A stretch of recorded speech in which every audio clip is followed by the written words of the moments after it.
दोस्तों मोहम्मद जैद ने बताया 30 जनवरी 2023 को उसके साथ में क्या हुआ था। इस वीडियो को देखिए और दबा के आगे शेयर करिए। दोस्तों बने रहे वीडियो के अंदर, वीडियो को देखें। वहाँ के पुलिस वाले ने फंसा दिया, बेकसूर है वो। हमें ये उम्मीद है कि हमारा भैया हमारे घर वापस आ जाए। मेरा नाम जैद जुनैद है।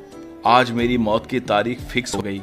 मेरे बारे में आप लोग सब कुछ जानते ही हैं, लेकिन आपको जो पता है वो सब कुछ गलत इन्फॉर्मेशन है। आज मैं आपको अपनी पूरी कहानी बताता हूँ। उस दिन मतलब 15 जनवरी 2023 को क्या हुआ था और क्यों हुआ था। मैं उत्तर प्रदेश के मेरठ जिले में रछोती गांव से हूँ। मेरे परिवार में पिता जुबेर, पत्नी रिहाना, माँ और हम 7 भाई और 2 बहनें हैं। मैं दूसरे नंबर का बड़ा भाई हूँ। मेरी उम्र 36 साल है। मेरे 2 भाई सऊदी में ड्राइविंग की नौकरी करते हैं और एक छोटा भाई पुलिस की तैयारी कर रहा है। मेरा भी अब सऊदी का वीज़ा आने वाला था। बात 2018 की है, जब मेरा मेडिकल हो गया और मेरा वीज़ा आ गया। मेरी नौकरी as a driver transport company में, जिसका नाम था अल साले मोहम्मद, उसमें 25,000 रुपये तनख्वाह में लग गई।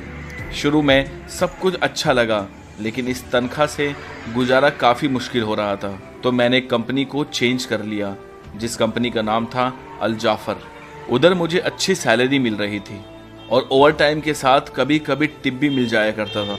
और मेरे घर वाले बहुत खुश थे जब मैंने उनको नई कंपनी और तनख्वाह के बारे में बताया।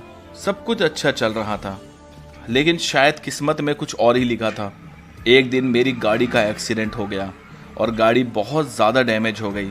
जब मालिक को पता चला तो उसने मुझ पर बहुत ज़्यादा गुस्सा किया और मुझ पर FIR करवा दिया और मुझसे कार का हर्जाना भरने को कहा। लेकिन अगर मैं 10 साल भी काम करता तो उस गाड़ी का हर्जाना नहीं भर पाता। मेरे पास कोई रास्ता नहीं था, इसलिए मैं ये कंपनी छोड़कर वहाँ से भाग गया। मेरा एक दोस्त बन गया था जो पाकिस्तान से था। उसने मेरी मुलाकात सऊदी के एक लोकल पुलिस वाले से करवाई। उस पुलिस वाले ने मुझे तसल्ली दी कि मैं तुम्हारा केस रफा दफा करवा दूंगा। उसने मुझे खाना खिलाया, कुछ पैसे दिए। वो मेरे लिए एक फरिश्ता था। लगा अब सब कुछ ठीक हो गया और उसने मुझे एज ए ड्राइवर नौकरी पर रख लिया।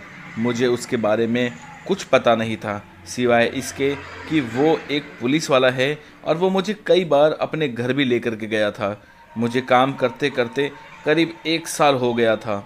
ज़्यादातर मेरा एक ही काम था, वो मुझे कुछ बैग देता था और उनको डिलीवर करना होता था।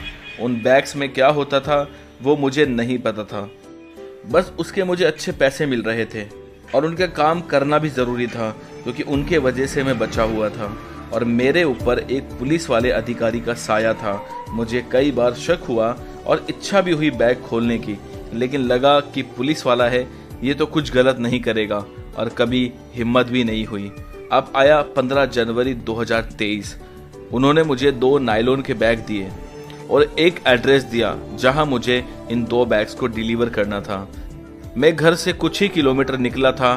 मैंने देखा कि बहुत सारी पुलिस की गाड़ियां मेरे पीछे आ रही हैं और कुछ ही मिनट में सारी गाड़ियों ने आकर मुझे घेर लिया। मैंने गाड़ी रोकी। मैं समझ गया था कि पहले वाली कंपनी में जहां मैंने कार का एक्सीडेंट किया था, उसी केस की वजह से मुझे पकड़ा जा रहा है।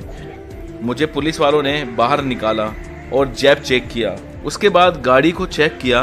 पीछे वाली सीट पर वो बैग थे। उन्होंने वो खोले। उसमें कपड़ों के बीच कुछ पैकेट मिले, जिसमें सफ़ेद कलर का कुछ पाउडर जैसा था। पुलिस वालों ने मुझे कहा कि तुम अप्लाई करते हो। ये सुनते ही मेरे पैरों तले ज़मीन खिसक गई। मुझे कुछ समझ में नहीं आ रहा था कि ये लोग क्या कह रहे हैं, लेकिन मुझे सब कुछ समझ आ गया था कि उस पुलिस वाले ने मेरी इतनी मदद क्यों की। वो मेरे लिए फरिश्ता नहीं बल्कि एक मौत बनकर आया था। मैंने पुलिस वालों से कहा कि मेरे सेठ ने मुझे ये दिया था। पुलिस ने उसे भी पकड़ा, लेकिन उसने ये बयान दिया कि ये मेरे यहाँ सिर्फ नौकरी करता है और गाड़ी में ये क्या सप्लाई करता है वो मुझे नहीं पता। शायद ये सप्लाई का काम करता है। ये बोल करके उसने अपने पैर पीछे कर लिए और उसने कहा कि इसके बारे में मुझे कुछ भी नहीं पता। सऊदी का कानून है कि कभी अरबी को सज़ा नहीं होती। अरबी जमानत पर छूट गया और उसे बाइज्जत कर दिया गया और मैं और मेरा पाकिस्तानी दोस्त हम लोग फंस गए और हमें जद्दा की सेंट्रल जेल में बंद कर दिया गया। मुझे वहाँ बाद में पता चला जो ड्रग मैं लेकर के जा रहा था वो 400 ग्राम क्रिस्टल मैथ और दूसरे बैग में 300 ग्राम क्रस्ट था, जो बहुत महंगा था। हमारे साथ धोखा हुआ था। मेरी बस इतनी गलती थी कि पुलिस वाला मेहनत से ज़्यादा हमें पैसे दे रहा था। हमने कभी नहीं सोचा कि इतना पैसा वो हमें क्यों दे रहा है। और बाकी ड्रग का ये सब नाम भी हमने पहली बार सुना था। केस चल रहा था और करीब एक हफ्ते पहले 3 दिसंबर 2024 को हमें मौत की सज़ा सुना दी गई। मैं अपने कदम ज़मीन पर नहीं रख पा रहा था और एक लेटर इंडिया में मेरे घर पर भेजा गया कि तुम्हारे बेटे को के मामले में मौत की सज़ा सुनाई गई। दूतावास जैद के परिजनों से अनुरोध है कि वो जल्द से जल्द नई दिल्ली में स्थित सऊदी अरब में शाही दूतावास के जरिए राजा सलमान बिन अब्दुल अजीज के नाम पर दया याचिका भेजें। मेरे और मेरे घर वालों की हालत बहुत ज़्यादा ख़राब है। हमेशा याद रखना, एक ही बात कहूँगा, कम कमा लेना लेकिन कभी घर को छोड़ के विदेश मत जाना। मेरी बीवी है, छोटे छोटे बच्चे हैं। मेरे घर वाले चाहकर भी मेरी मदद नहीं कर पा रहे हैं, बस वो रोए जा रहे हैं और मेरे मरने का इंतजार कर रहे हैं। दोस्तों, अगर जल्दी ही कुछ नहीं किया गया तो मुझे बहुत जल्दी सजा दे दी जाएगी। मेरी आप लोगों से दरख्वास्त है कि ज़्यादा से ज़्यादा वीडियो को शेयर करें और मेरी मदद कीजिए ताकि ये सजा रुक जाए। मेरे घर वाले मेरा इंतजार कर रहे हैं।